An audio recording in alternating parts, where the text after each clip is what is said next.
What's up, Blade fam? So today we're at Goose Gossage Skate Park and we are going to be covering the Back to Blading month challenge, or trick challenge I should say. This month's trick challenge is the soul grind, so we thought it'd be a great idea to do a tutorial for those of you that have not learned to soul grind. If you're going to want to learn how to do a switch and regular soul grind, stay tuned.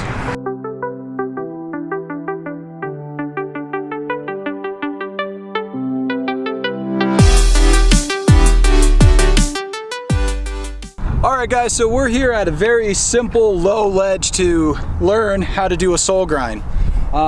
First things you want to get really done or really down would be your stabilization while rolling and just being centered on your blades before you start trying to grind. Really get those fundamentals down. If you can transfer your balance or weight back and forth on left to right foot, kind of get stabilized before you start attempting grinds. If you are questionable if you should be grinding, check out my stabilization video. I cover just some simple exercises in a hockey rink. So the first thing you want to do is get a nice approach to it. So what you could do is just skate by your obstacle a few times. What you're going to do is just get into a squatted position and visualize how you're going to be sliding across this ledge. I like to look at the soul grind kind of in an energetic way of pushing into, kind of making a giant arch on this this obstacle or whatever obstacle you're doing. So as I'm approaching, I'm coming in and I'm going to grind and I'm going to come out. So try a couple roll bys, and if you're left-footed, it'll look something like this. Right-footed. And one more time with the left foot. So if your body posture when you skate fakie or backwards is in this alignment, and you skate right leg back, right shoulder back, perhaps a right-footed soul grind would be best for you. So you're going to come approach, jump, and stabilize. As you see, my right foot is still behind me, so I am comfortable in this body position. But now if I'm left foot back and I'm trying to do this grind, do you see how I have to bring this foot and put my right foot behind me, so that kind of keeps me out of balance? Try and play with that before you decide which foot you are on this grind. After that, go and find an obstacle where you can safely practice stalling it. Again, all you're going to do is come up. You're going to have one foot in a Makio position, which is on the sole, and the other foot will be in a fast slide position on the inside of the boot. So as you approach your obstacle, you want to get into an angle, pop, and lock that soul grind into position. Now covering it from the left side, it's the same thing. You're going to be coming up, approach, jump. You'll lock your Makio foot and your fast slide foot at the same time. When I first learned this trick, I used to do kind of like step ups and ride bys, and that's good when you're first learning, you know, getting your weight and figuring out how to, being able to step up and then put it up.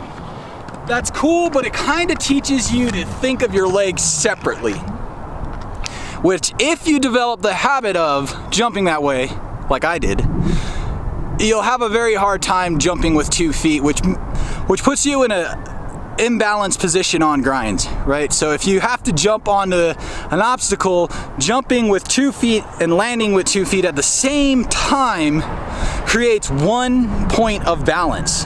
But if you jump up with individual feet, Makio, fast slide, you create 2 different points of balance, which kind of make you unbalanced and very shaky looking. It doesn't look as smooth. As I said before, I struggled with this because I didn't really have anyone to teach me how to do a soul grind properly, you know, and I just learned from that riding by, stepping up way. And even now, you know, sometimes if I'm experiencing a lot of anxiety on a bigger obstacle, I will step up out of just habit. And so I'm covering this to hopefully help you guys in the future never develop this bad habit. Learn it from the back. It is 2 feet, 1 time, 1 movement. So again, as we're jumping up on the obstacle, we're gonna jump up 2 feet. Again, 2 feet. And really put that downward pressure on your feet. It helps you center. Think of if you were standing on your skates, you wouldn't want to necessarily just like kind of half-ass put the weight or your energy on the skates. You kind of make sure you're centered and down. So in the same thing with grinding, when you're coming up on it, you want to be centered and down. It's like it's a downward and in pressure. So this foot is not only going into it, it's also going down. And same with this one. All right, so now how to slide it. Depending on the length of the obstacle that you're sliding, it changes along the way. So this is really just covering the beginner level of soul grinds. So sliding an obstacle about this large. As I had mentioned in the beginning of this video, you want to approach with a U shape. So as you're coming up, what it does is it puts your feet into the obstacle but keeps your torso or your body a little bit on the edge, so that way you can come on and off of it. The longer the obstacle, the more tight you want to be on it, so that way you're centered right off the back.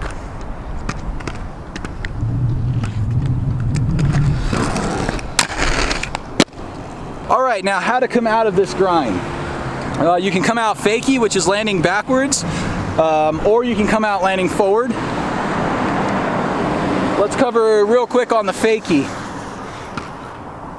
What I feel is the most polished look on coming out fakie of a soul grind is when you transfer from this position and you come off first with this leading foot and then land fakie. So it has a very fluid look to it. So you're coming off. It just looks really pretty. I actually spin the other direction, so I guess in my judgment, I do it the ugly way. It's this way. Neither's right or wrong, but that's 2 ways of coming out fakie out of a soul grind. The other way is just coming out landing forward. What I do is I pull my knees up in this way and then I land forward. By all means, you can just ride right off the edge of it and continue on your way. I like adding a little bit of style to it.